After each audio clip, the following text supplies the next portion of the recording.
Buenas tardes, profesora Leida Garibaldi. Soy el estudiante Salvador Santos, con número de cédula 3749589. Y hoy voy a hablarle acerca del crecimiento de las ciudades. La ciudad es el entorno donde nosotros vivimos, en el cual nos desarrollamos y nos esparcimos. El crecimiento de estas ciudades tiene que pasar por tres etapas. La primera, que es la de la expansión, que es donde empiezan a surgir los primeros edificios, las viviendas y las calles. Término de expansión todavía no tiene su punto fijo. Por ejemplo, también está entre ellos la expansión no coordinada, que es cuando la comunidad se expande pero sin pensar las consecuencias. En resumen, una ciudad no planificada es poco sostenible. La consolidación. La consolidación es el principio donde se empiezan a comprar lotes y terrenos y se empiezan a hacer edificaciones. A esto también se le suman las nuevas urbanizaciones donde se empiezan a dar plazas de empleo, entre otros.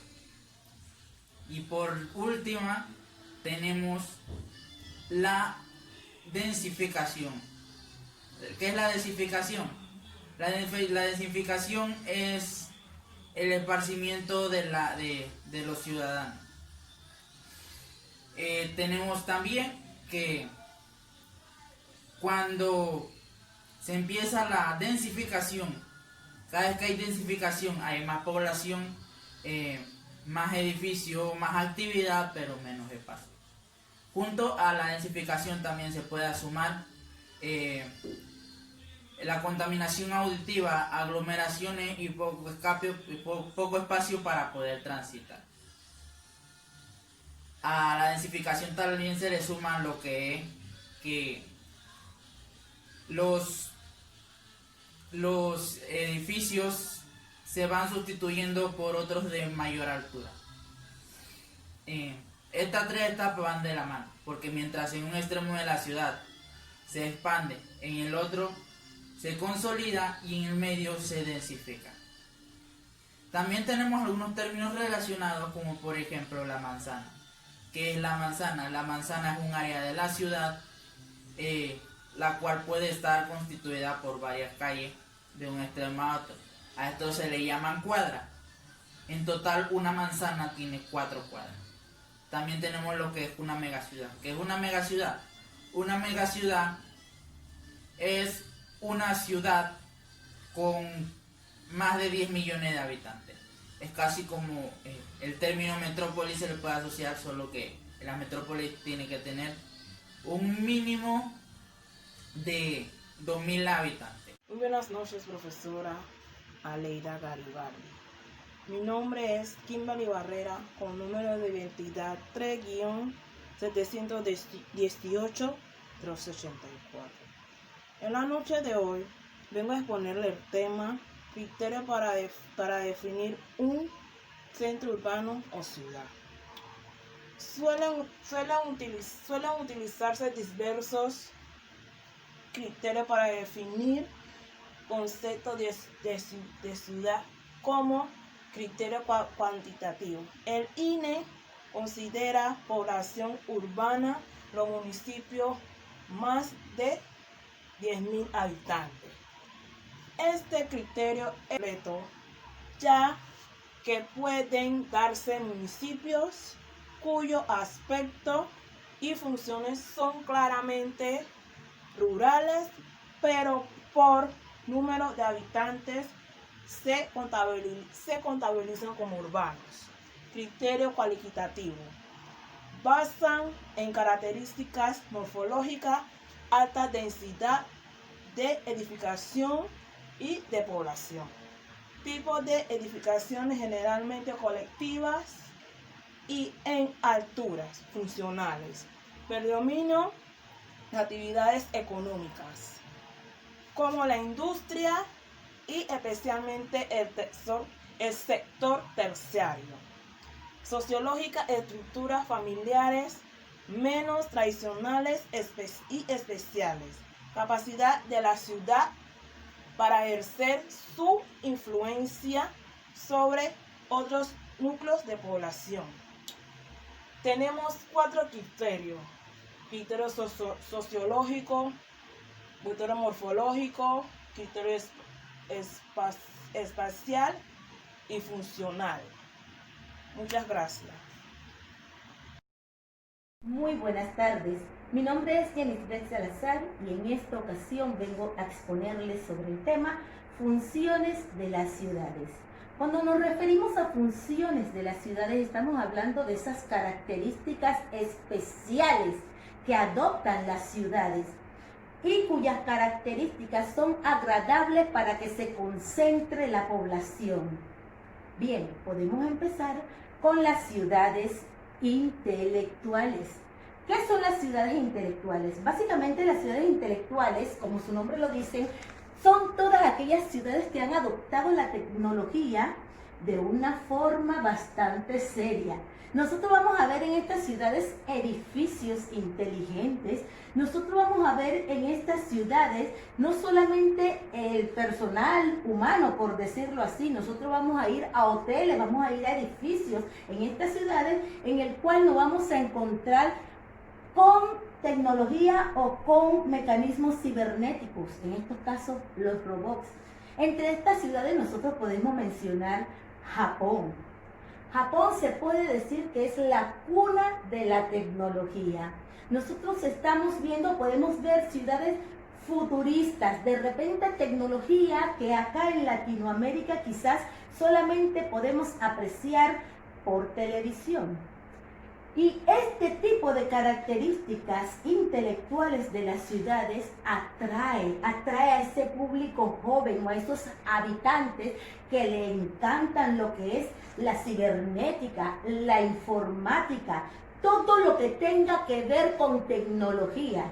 Vemos que los últimos modelos de carro principalmente se derivan de este tipo de ciudades intelectuales, por decirlo así.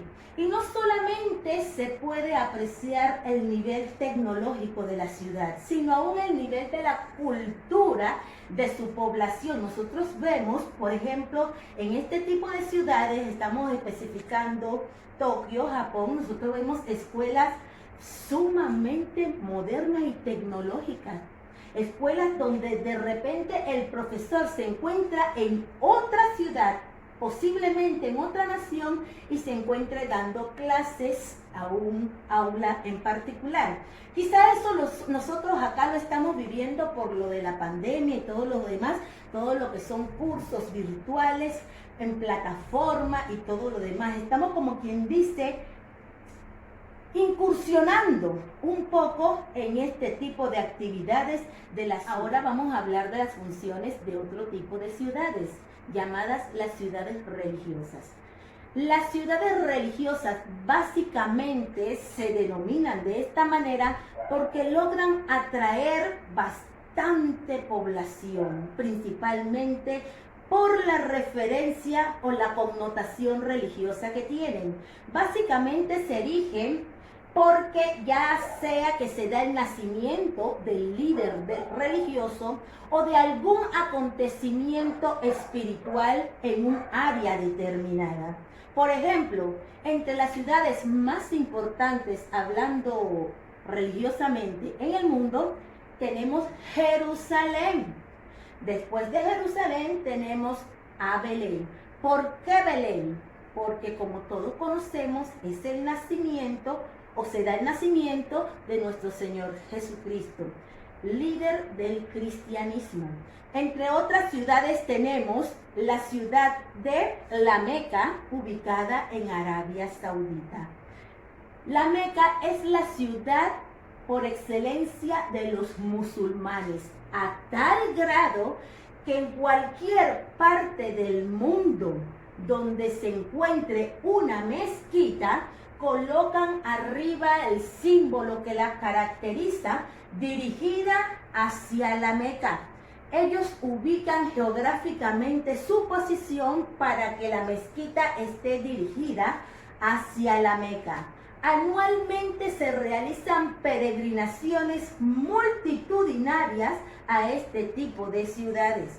Entre otras ciudades también tenemos Santiago, en España.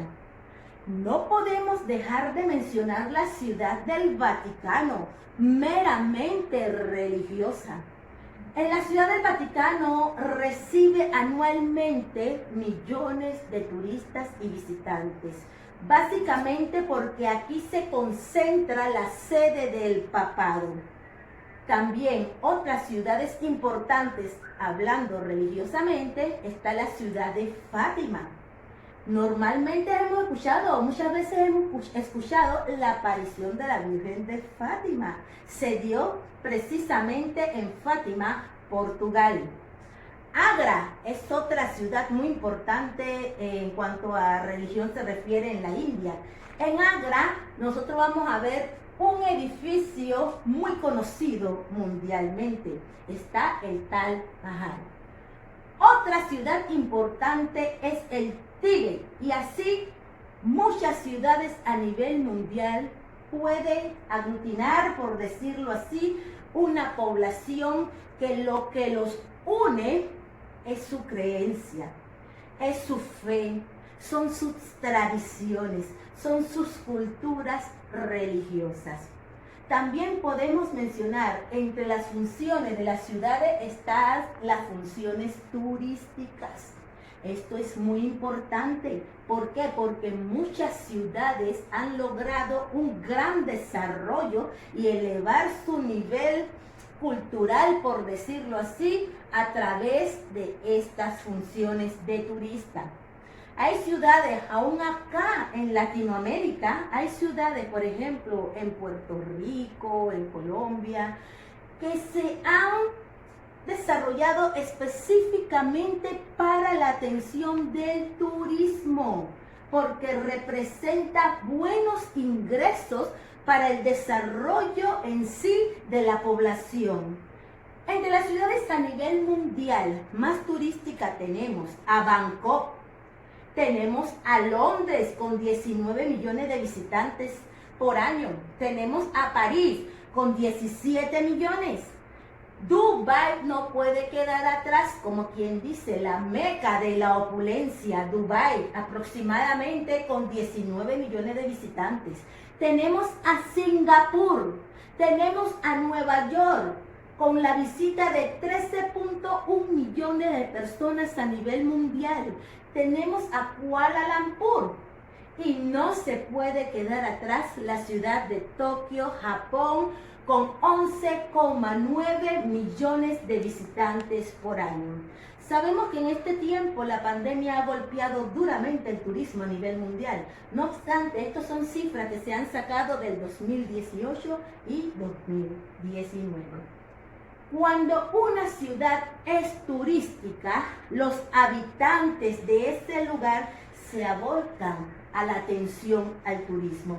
Vemos que se desarrolla y hay educación dirigida a la atención del turista. Vemos que se hablan otras lenguas aparte de la lengua local, principalmente el inglés. Y todas estas características van en fin no solamente de la atención del turismo, sino del ingreso económico a los habitantes y a las familias que viven en este tipo de lugares o en este tipo de ciudades.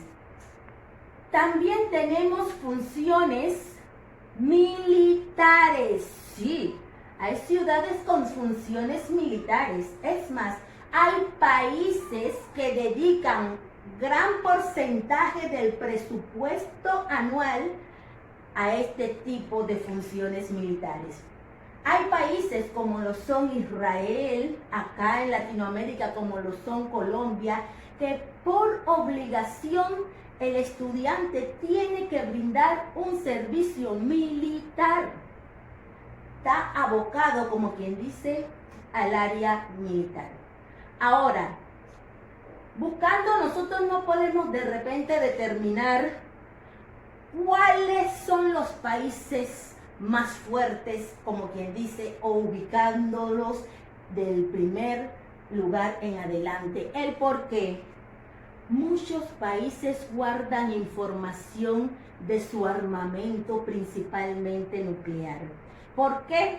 Porque hay organizaciones como la OEA a nivel mundial que impiden que los países se armen a tal grado que contengan un armamento bélico nuclear.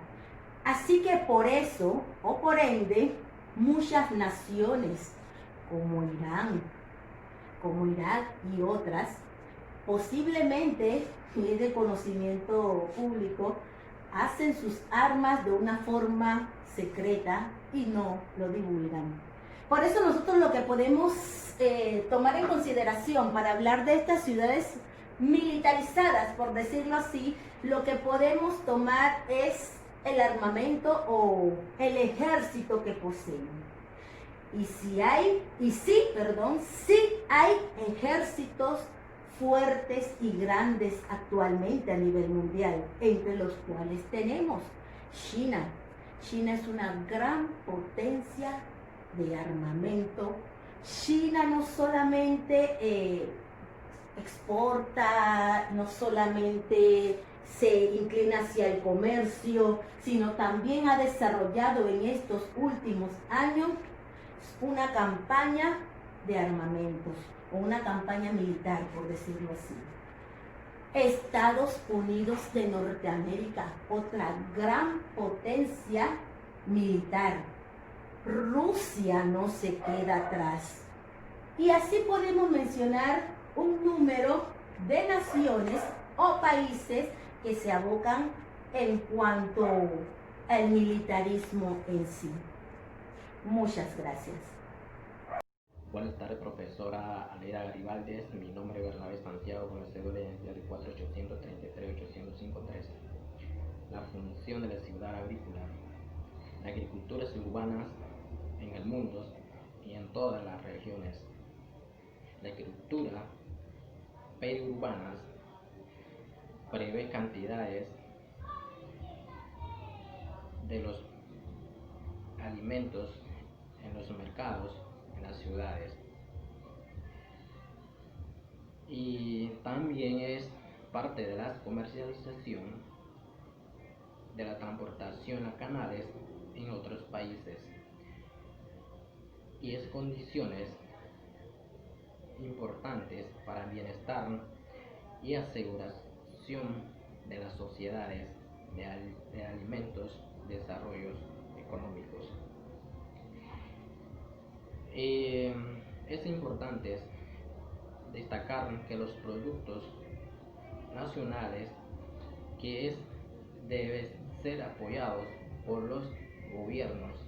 Sin embargo, es olvidado que los gobiernos ayudan a los productores para que esos productos puedan llegar al mercado, que los consumidores puedan obtener precios económicos. Entonces los gobiernos siempre compran los productos a otros países para llegar al país nacional, y mi opinión debe ser así. De lo contrario, es que si los productores panameños, por ejemplo, es importante un apoyo que eso para las ciudades, toda la población. Y también hay consecuencias del suelos, que hay crisis de productores que donde no pueden desarrollar los suficientes económicos para poder realizar una mejor vida, para poder vender a los comercios. La función del comercio es importante que los puedan comprar a los productores y ganaderos. Los ganaderos igualmente como productores es cría de ganados, y en diferentes como Chiriquí, Veragua, son los que personas que se dedican a criar ganado para poder transportar, a comercializar a los abastecimientos a diferentes mercados para que los consumidores puedan. Sin embargo, es en crisis donde ya no hay cómo mejorar la calidad de vida de que los ganaderos puedan vender los cría de ganado, y eso también surge como las lecheras que venden en cada comercio, el lateo, todo eso. También la función de los comercios de la ciudad. Las funciones de la comercio de la ciudad es importante, básicamente desarrollos económicos. No solo eso, también diferentes locales y sectores de servicios, de financiamientos, y donde los pueblos de los ciudadanos llegan a comprar. Y también la función de científicos. La función científica es importante fortalecer y facilitar la investigación y el desarrollo, conocimientos en el ser humano, y es lograr objetivos que puedas tener el super conocimientos, el desarrollo como laborales, encontrar desarrollos, nuevos medicamentos para enfrentar las enfermedades, y también lograr esos objetivos de los aeroplanos en las ciudades y conocer diferentes funcionamientos que suceden en nuestros países. Gracias, profesor.